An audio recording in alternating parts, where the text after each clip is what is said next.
This video is brought to you by AKSIAS. Hi అండి, good evening. నా పేరు సౌమిత్ రాజు. ఈసారి 355 ర్యాంక్ వచ్చింది యూపీఎస్సి 2020లో. అండ్ ఎలా ప్రిపేర్ అవ్వాలి, ఎలా అప్రోచ్ అవ్వాలి యూపీఎస్సి ఎగ్జామ్కి, సివిల్ సర్వీసెస్ క్లియర్ చేయడానికి ఎలా అప్రోచ్ అయితే బెటర్ అనేది నేనేం చేశానో ఆ టర్మ్స్లో షేర్ చేసుకుందాం అనుకుంటున్నా. సో నేను మేజర్లీ 2019లో నా ఫస్ట్ అటెంప్ట్ అండి. సో 2019లో నేను ఫస్ట్ అటెంప్ట్ ఇచ్చాను. అండ్ 2020 ఇక్కడ ఇంటర్వ్యూ వరకు వెళ్ళాను 2019లో, బట్ ఫైనల్ లిస్ట్లో నేమ్ లేకుండే. అండ్ 2020లో ఐ సెక్యూర్డ్ AR 355. అండ్ నేను 2016లో IIT హైదరాబాద్ నుంచి పాస్ అవుట్ అయ్యాను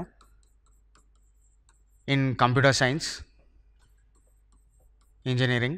అండ్ 2016 నుంచి 2018 వరకు I worked as a software developer in Flipkart అండి.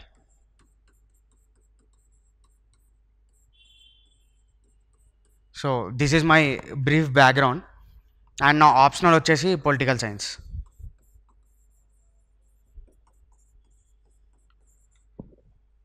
సో ఇది బ్రీఫ్ బ్యాక్గ్రౌండ్ అండి. జస్ట్ మీకు తెలియాలి కాబట్టి, ఎట్లా బ్యాక్గ్రౌండ్ని బట్టే మన ప్రిపరేషన్ కూడా చాలా డిపెండ్ అవుతుంది కాబట్టి I wanted to share that. And so ఎలా అప్రోచ్ అవ్వాలి మేజర్గా యూపీఎస్సీ ప్రిపరేషన్కి అని అంటే, నేనైతే అనుకుంటా ప్రిలిమ్స్కి ఒక 1 year ముందు స్టార్ట్ చేస్తే it's a good enough time. Or even అంతకన్నా ఒక మేబీ ఒక 8 months 7 months 6 months కూడా it's a good enough time prepare అవ్వడానికి. And it also depends on మన ఏం ఆప్షనల్ చూస్ చేసుకుంటున్నాము. మనం హ్యుమానిటీస్ బ్యాక్గ్రౌండ్ నుంచి వస్తున్నామా, ఇంజనీరింగ్ బ్యాక్గ్రౌండ్ నుంచి వస్తున్నామా, మెడిసిన్ బ్యాక్గ్రౌండ్ నుంచి వస్తున్నామా, ఎట్లా మనకు ఆల్రెడీ ముందే చాలా ఎప్పుడైనా చదివామా ఇలాంటి కాన్సెప్ట్స్ అన్ని. సో వీటన్నిటి మీద డిపెండ్ అయి ఉంటుంది. బట్ జనరల్లీ స్పీకింగ్ మనకి ఏమీ తెలియదు యూపీఎస్సీ నుంచి, మనకి ఏం తెలియదు. న్యూస్ పేపర్స్ కూడా మనము చాలా అప్పుడప్పుడు ఎప్పుడో ఒకసారి అట్లా న్యూస్ చూస్తాం, టీవీ9లో న్యూస్ చూస్తాం, V6లో న్యూస్ చూస్తాం, అట్లా యూట్యూబ్లో చిన్న వచ్చిన న్యూస్, ఇన్స్టాగ్రామ్లో అట్లా స్క్రోల్ చేసుకుంటే న్యూస్ చూస్తాం. అంతే, అట్లనే మన ప్రిపరేషన్ ఉంది, మన జనరల్ నాలెడ్జ్ కూడా అంతే ఉంది అని అనుకుంటే 1 year is a good enough time to prepare for UPSC. So ఈ 1 yearలో నేనైతే 1 year is a good enough time to prepare for prelims. So ఈ 1 year నేను ఎట్లా చేసినాను అని అంటే, 2019 జూన్లో ప్రిలిమ్స్ ఉండేది. సో 2018 ఆగస్ట్లో అట్లా స్టార్ట్ చేసినాను నేను ప్రిపరేషన్. 18 ఆగస్ట్లో స్టార్ట్ చేసి ఆగస్ట్లోనే ఫస్ట్ జిఎస్ జనరల్ స్టడీస్కి నేను ఓన్గా ప్రిపేర్ అయినా. ఓన్గా ఎట్లా ప్రిపేర్ అయినా అంటే, ఒక 15-20 డేస్కి ఒక బుక్. ఈ 15-20 డేస్కి ఒక బుక్ తీసుకొని ఆ బుక్ ఏంటంటే, ఇప్పుడు మోడర్న్ హిస్టరీకి స్పెక్ట్రమ్ బుక్ తీసుకున్నా. ఇది తీసుకొని ఒక 20 డేస్ ఇది ఫస్ట్ టైం చదివి, ఈ 20 days ఫస్ట్ టైం చదివి ఆ బుక్లో చిన్నగా అండర్లైన్ చేసుకొని, ప్రతి చాప్టర్ తర్వాత మళ్ళీ ఏం అండర్లైన్ చేసుకున్నానో చెక్ చేసుకొని, అట్లా ఓవరాల్గా బుక్ అంతా అయిపోయిన తర్వాత ప్రీవియస్ ఇయర్ క్వశ్చన్స్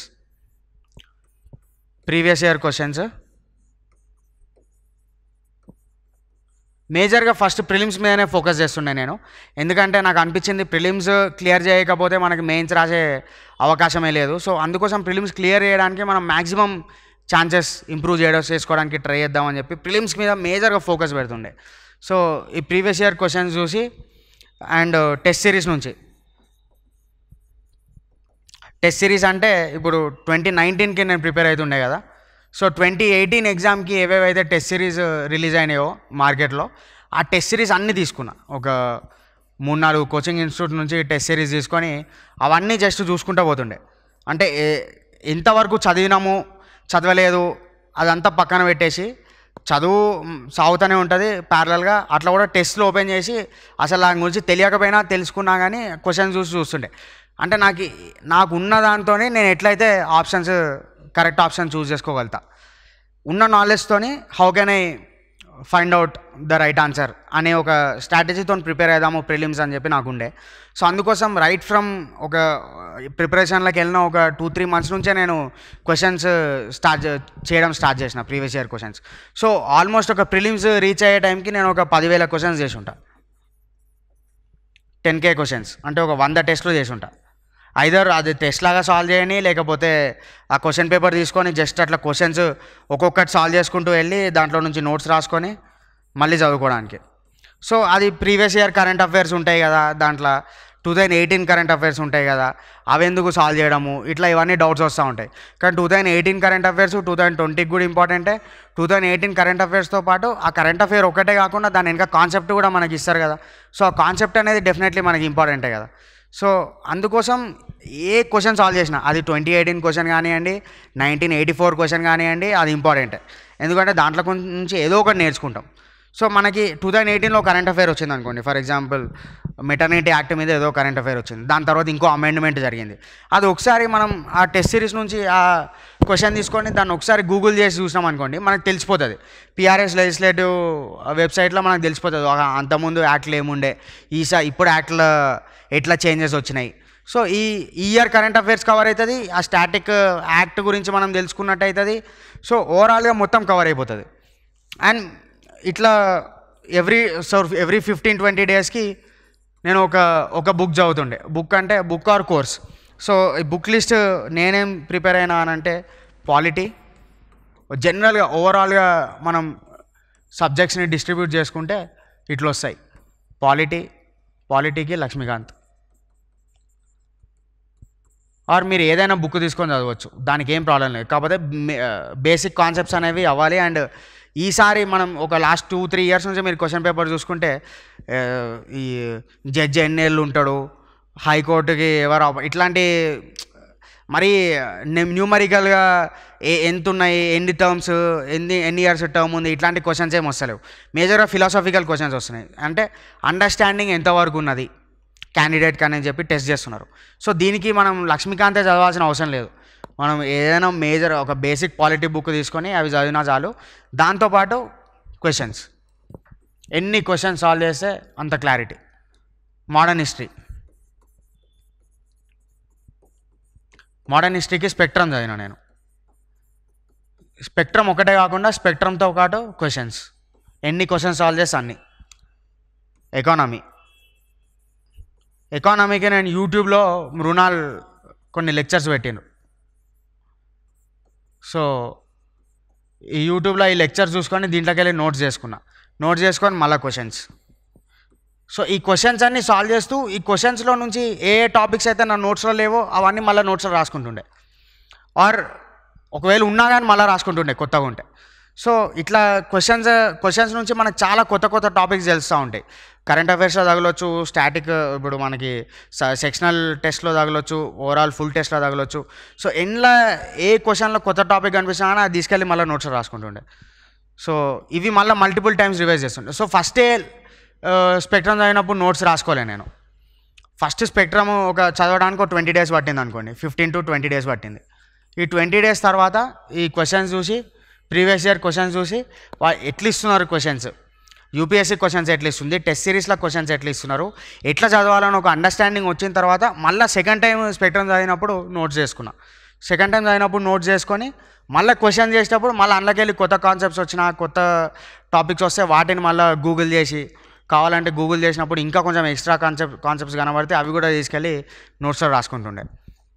సో ఇట్లా ఈ నోట్స్ అనేవి చాలా ఇంపార్టెంట్. అండ్ ఎన్విరాన్మెంట్కి నేను ఏదో డిఎస్ కుల్లరో అట్లాంటిది ఏదో బుక్ చదివినా. కానీ మీరు శంకర్ చదవండి, ఏదో ఒక బుక్ తీసుకోండి, ఆ బుక్ని ఫినిష్ చేయండి కంప్లీట్గా. ఏ బుక్ అనేది పెద్ద ఫరక్ పడదు. So environment, polity, modern history, economy, environment, జియోగ్రఫీకి 6th నుంచి 10th వరకు ఒకసారి ఎన్సీఆర్టీస్ చదివినాను. ఎందుకంటే ఈ బేసిక్ కాన్సెప్ట్స్ ఒక అండర్స్టాండింగ్ ఉండాలి కాబట్టి, అది ఎప్పుడో స్కూల్లో చదివినా మర్చిపోయినా కాబట్టి 6th నుంచి 10th వరకు ఎన్సీఆర్టీస్ చదివి మేజర్గా నోట్స్ మాత్రం 11th, 12th ఎన్సీఆర్టీస్ నుంచి నోట్స్ చేసుకున్నా. సో ఇదే తీసుకోవాలని ఏం లేదు, మీరు ఏం చదివినా కానీ ఒక బేస్ నోట్స్ ప్రిపేర్ చేసుకోండి.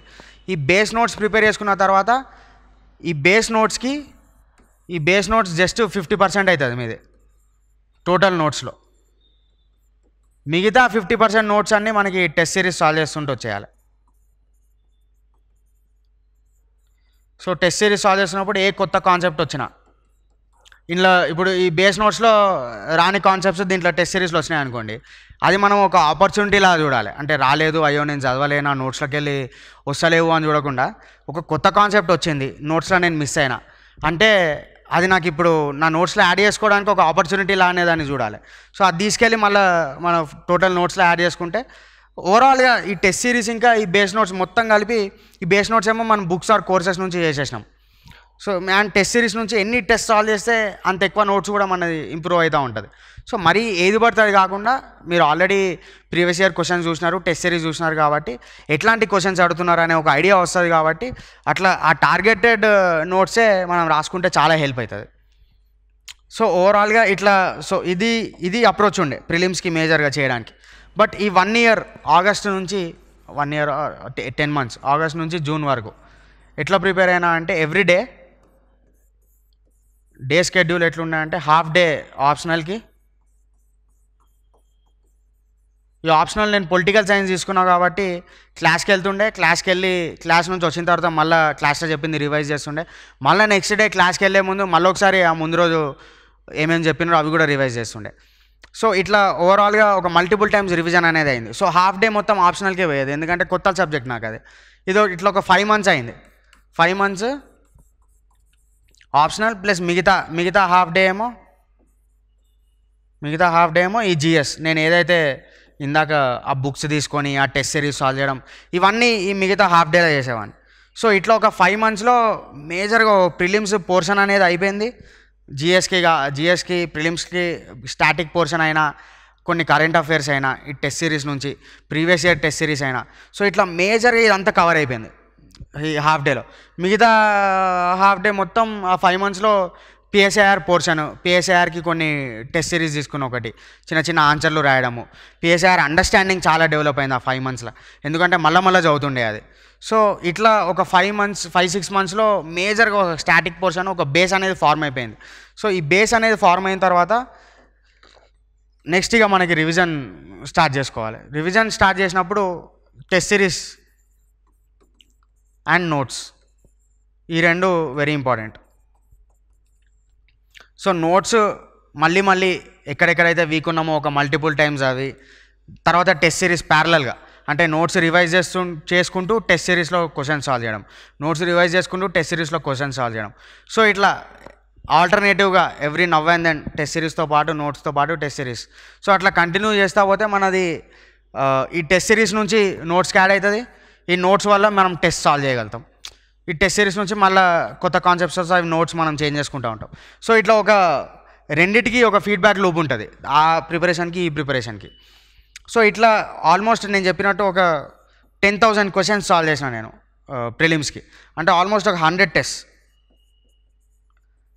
అది నీడ్ నాట్ మనం జస్ట్ కంప్లీట్గా కూర్చొని ఒక 2 hours టెస్ట్ రాయాల్సిన అవసరం లేదు. ఒక టెస్ట్ పేపర్ తీసుకొని ఒక 10 questions 1 నుంచి 10 వరకు క్వశ్చన్స్ సాల్వ్ చేసుకుంటూ పోయి మళ్ళీ దాని ఆన్సర్స్ చూసి వీటికి వెళ్ళి నోట్స్ రాసుకొని, లేకపోతే గూగుల్ చేసి దీని బ్యాక్గ్రౌండ్ 360 degrees ఇన్ఫర్మేషన్ తెలుసుకొని విజువల్గా గూగుల్ చేసి ఆర్ యూట్యూబ్లో మనం ఫర్ ఎగ్జాంపుల్ ఒక ఎంఆర్ఎన్ఏ గురించి ఒక క్వశ్చన్ వచ్చింది అనుకోండి. మీరు ఇప్పుడు 2022కి ప్రిపేర్ అవుతున్నారు. 2021 టెస్ట్ సిరీస్లో బికాస్ ఆఫ్ కోవిడ్లో కరెంట్ అఫైర్స్ ఉండే కాబట్టి ఎంఆర్ఎన్ఏ వ్యాక్సిన్స్ గురించి ఒక క్వశ్చన్ వచ్చింది అనుకోండి. యూట్యూబ్లో కొట్టి చూసిండ్రు ఈ ఎంఆర్ఎన్ఏ వ్యాక్సిన్ అంటే ఏంది, అసలు దాని సైన్స్ ఏంది, అది ఏ వ్యాక్సిన్స్లో యూజ్ అవుతున్నది అని చెప్పేసి మీరు యూట్యూబ్లో కొట్టి చూస్తే ఫైజర్ మోడర్నా ఈ 2 వ్యాక్సిన్స్ ఎంఆర్ఎన్ఏ వ్యాక్సిన్స్. సో ఇవి ఏం చేస్తున్నాయి, ఇందులో మోడర్నా వ్యాక్సిన్ నాకు తెలిసి చింపాంజీస్లో కామన్ కోల్డ్ తెప్పించే అడినో వైరస్ యొక్క ప్యాకేజింగ్ తీసుకొని అది యూజ్ చేసి మన బాడీలోకి పంపించి ఈ కోవిడ్ యాంటీబాడీస్ని క్రియేట్ చేసేది మన బాడీలోకి పంపించి అట్లా ఎంఆర్ఎన్ఏ వ్యాక్సిన్స్ హెల్ప్ అవుతున్నాయి. సో ఒక బ్రీఫ్ అండర్స్టాండింగ్, మనకు మనీ మెడికల్ స్టూడెంట్ లాగా అంత డీటెయిల్గా అవసరం లేదు.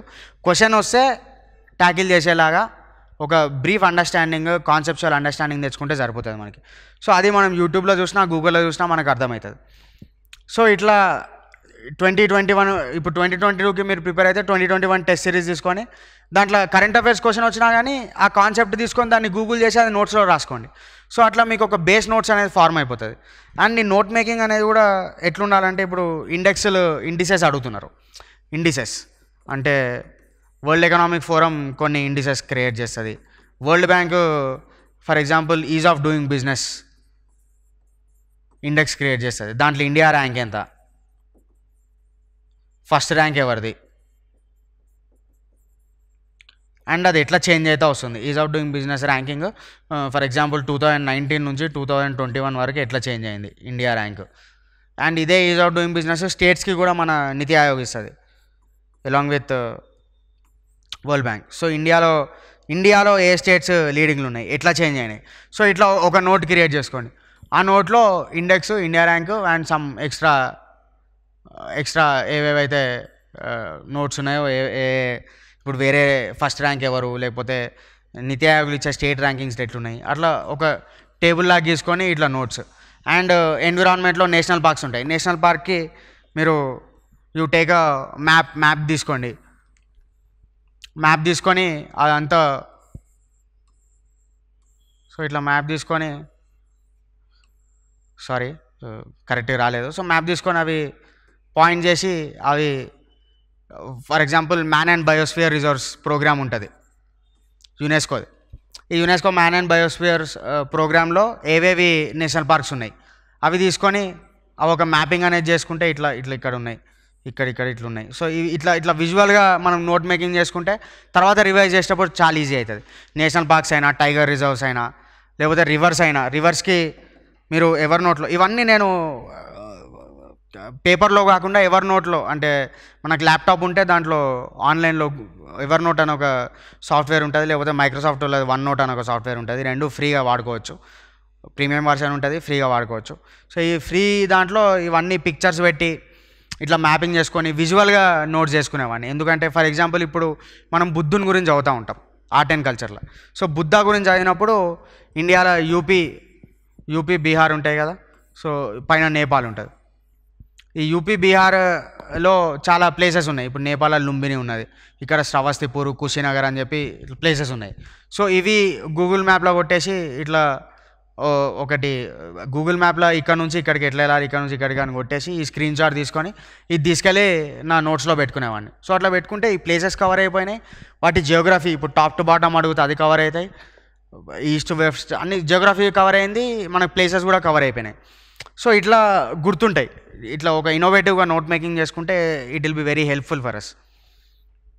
సో ఈ నోట్ మేకింగ్ కాకుండా, బుక్స్ కాకుండా ప్రిలిమ్స్ వరకు మేజర్గా ఆప్షనల్ కంప్లీట్ అండర్స్టాండింగ్ వచ్చిందా, ఆప్షనల్ అండర్స్టాండింగ్తో పాటు కొంచెం ఆన్సర్ రైటింగ్ ప్రాక్టీస్ చేసినామా, ఎందుకంటే తర్వాత ప్రిలిమ్స్ తర్వాత కొంచెం ఈజీ కావడానికి. అండ్ మేజర్గా ప్రిలిమ్స్కి ఫోకస్ పెట్టుండే ఈ 1 year మొత్తం జనరల్ స్టడీస్లో. సో అన్ని క్వశ్చన్స్ సాల్వ్ చేస్తే అంత బెటర్. అట్లా సాల్వ్ చేసి ప్రిలిమ్స్ ఒక్కసారి ఎప్పుడైతే కాన్ఫిడెన్స్ వచ్చిందో క్లియర్ అవుతామని, లేకపోతే ప్రిలిమ్స్ క్లియర్ అయిన తర్వాత అప్పుడు ప్రిలిమ్స్కి మెయిన్స్కి మధ్యలో general studies answer writing start చేసి ఉండే. సో లాస్ట్ ఇయర్ 2019లో ఏమైపోతుందంటే చాలామంది, నేను 2019లో ఫస్ట్ అటెంప్ట్లో ప్రిలిమ్స్ క్లియర్ చేసిన తర్వాత కొంచెం కాంప్లసెన్సీ వచ్చేసింది. అయ్యో ఫస్ట్ అటెంప్ట్లో ప్రిలిమ్స్ క్లియర్ చేసేసినాం ఇంకేంది అన్నట్టు. కానీ అదే ఆ టైంలోనే కొంచెం కాంప్లసెన్సీ కాకుండా అప్పుడే ఇంకా ఎక్కువ వర్క్ చేయాలి. సో అందుకోసం నాకు ఏమైపోయింది, ఒక 1 month వేస్ట్ చేసిన నేను. ఈ 1 month వేస్ట్ చేయడం వల్ల ఆన్సర్ రైటింగ్ సరిగ్గా చేయలేకపోయినా, జనరల్ స్టడీస్కి చేయలేకపోయినా, అండ్ మెయిన్స్లో ఇంపాక్ట్ అయింది. ఆల్దో ఇంటర్వ్యూకి సెలెక్ట్ అయినా కానీ మెయిన్స్లో మార్క్స్ మరీ అంత గొప్పగా రాలే, అండ్ అది ఫైనల్ లిస్ట్లో పేరు రాకపోవడానికి వన్ ఆఫ్ ద కాంట్రిబ్యూషన్స్ ఈ 1 month వేస్ట్ చేసినందుకు. సో ఇట్లా వేస్ట్ చేయకుండా ప్రిలిమ్స్ అయిపోయిన తర్వాత వేస్ట్ చేయకుండా డైరెక్ట్గా ప్రిలిమ్స్ అయిపోయిన వెంటనే మనకు ఒకవేళ కాన్ఫిడెన్స్ ఉంటే అప్పటికప్పుడు స్టార్ట్ చేసేసి ప్రిలిమ్స్కి మెయిన్స్కి మధ్యలో జిఎస్ ఆన్సర్ రేటింగ్ తీసుకొని ఆ ఆన్సర్స్ మీరు ఏదో టెస్ట్ సిరీస్ తీసుకొని ఎక్కడెక్కడికో టెస్ట్ సిరీస్ తీసుకొని వేరే వాళ్ళతో కరెక్ట్ చేయించడము అట్లాంటి చేసినా కానీ ఓకే. కానీ మేజర్గా బేసిక్ ఏం చేయండి అంటే, what I feel wood work is ఒక 10